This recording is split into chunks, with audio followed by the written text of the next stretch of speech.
Je suis Valentin Labarbe, je suis médecin urgentiste, membre de Form Life Support, et en l'occurrence président de Form Life Support, qui est spécialisé dans la formation en santé et précisément dans les soins d'urgence. En l'occurrence aujourd'hui, une formation qu'on appelle Pré-Hospital Life Support, qui appartient à la famille des formations Life Support.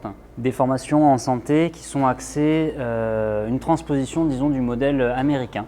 C'est la NAEMT, la formation des ambulanciers américains, qui a construit ça. C'est une formation qui est issue de l'ATLS, une formation qui est à l'origine destinée aux chirurgiens américains et qui a été déclinée pour les intervenants préhospitaliers de manière à ce que toute la chaîne de secours soit coordonnée pour la plus grande efficacité des victimes traumatisées. C'est des formations que nous, on essaye de promouvoir ici à La Réunion parce qu'on a eu l'occasion, tous les membres de Form Life Support, de participer et d'assister à ces formations-là, que ça nous a séduit en tant que professionnels de l'urgence, que c'est un mode de fonctionnement qui n'est pas inné et surtout qui n'est pas toujours approché de cette manière-là dans les études de médecine ou dans les études de soins infirmiers, et que du coup c'est un message un peu nouveau. Alors qu'on n'essaye pas de remplacer ce qui a été fait et appris par les stagiaires qu'on a.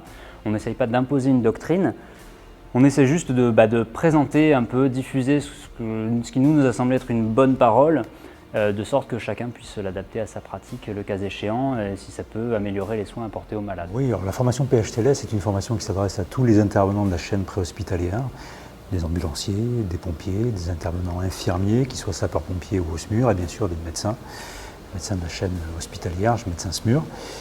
Mais on peut aussi y trouver des avis, des consultants, de chirurgiens ou d'autres intervenants qui font partie de cette chaîne et qui vont pouvoir compléter l'information et la compréhension d'un message qui va être transversal et partagé par tous les intervenants.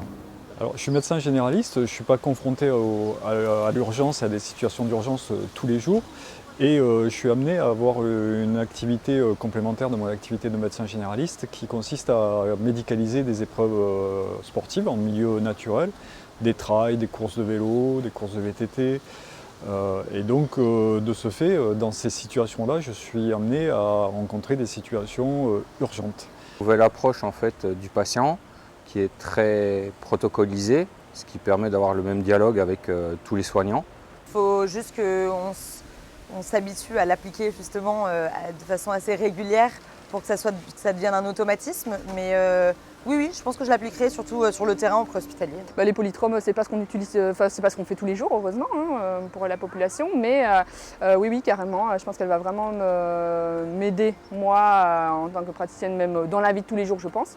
Et je crois que je vais aussi l'utiliser pour des cas similaires, mais même en médecine, juste en switchant un peu le côté trauma, mais en utilisant pour ne rien oublier et être plus alerte, vraiment en binôme avec le médecin et même en trinôme avec l'ambulancier. Je pense que ça va vraiment m'aider. Ouais. Je pense que je la recommanderais parce que c'est une façon de faire qui est différente, c'est une autre approche, donc c'est toujours intéressant et c'est complémentaire de ce qu'on sait déjà. Life Support France, c'est la société qui a importé cette formation en France, qui est allée aux États-Unis, qui s'est formée, qui a importé la licence et qui depuis la diffuse, ainsi que d'autres formations d'ailleurs. On n'a pas seulement la traumatologie, mais aussi la cardiologie, des formations d'urgence pédiatrique, des formations médicales, des formations gériatriques qui sont également proposées.